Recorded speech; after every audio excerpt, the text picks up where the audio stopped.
આજે આપણે વાત કરીશું ભગવાન રામની દિનચર્યા વિશે કે મંદિરમાં તેઓની દિનચર્યા કઈ રીતની રહેવાની છે।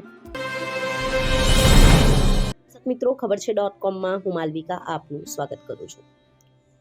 મિત્રો, અયોધ્યા ખાતે રામલલ્લાની મૂર્તિની પ્રાણ પ્રતિષ્ઠા થઈ ગઈ છે, ત્યારે આજે આપણે વાત કરીશું ભગવાન રામની દિનચર્યા વિશે કે મંદિરમાં તેઓની દિનચર્યા કઈ રીતની રહેવાની છે તે।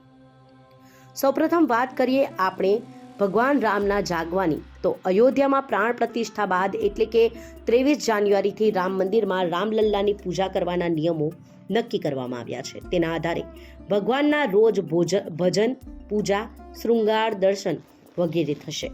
આ માટે શ્રી રામોપાસના નામનો કોડ પણ બનાવવામાં આવ્યો છે। દરરોજ સવારે 3 વાગ્યાથી ભગવાન રામની પૂજા અને શણગારની તૈયારીઓ થશે। ગર્ભગૃહની સફાઈ કરવામાં આવશે। આ પછી 4 વાગ્યે રામલલ્લાની બંને મૂર્તિઓ અને શ્રીયંત્રને મંત્રોચ્ચાર સાથે જગાડવામાં આવશે।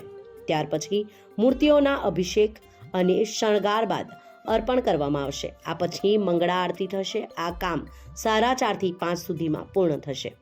ત્યારબાદ દરરોજ સવારે 8 વાગ્યાથી ભગવાન રામના દર્શન થશે। લગભગ બપોરે 1 વાગ્યા સુધી સતત દર્શન થઈ શકશે। આ પછી મધ્યાહન ભોગ આરતી થશે।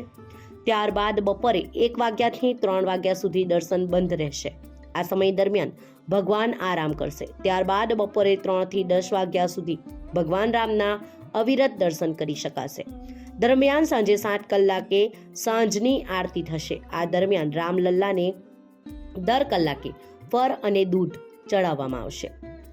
રામલલ્લાના દર્શન, પૂજા, આરતી અને શણગાર સંબંધિત કેટલીક જૂની પરંપરાઓ ચાલુ રહેશે। આ અંતર્ગત નવા મંદિરમાં પણ રામલલ્લાની 5 વખત આરતી, અઠવાડિયાના દિવસ પ્રમાણે તેમના ડ્રેસનો રંગ વગેરે જેવી પરંપરાઓ ચાલુ રહેશે। 1949માં દેખાયા શ્રી રામલલ્લાના કપડાનો રંગ હંમેશા દિવસ પ્રમાણે જ રહ્યો છે।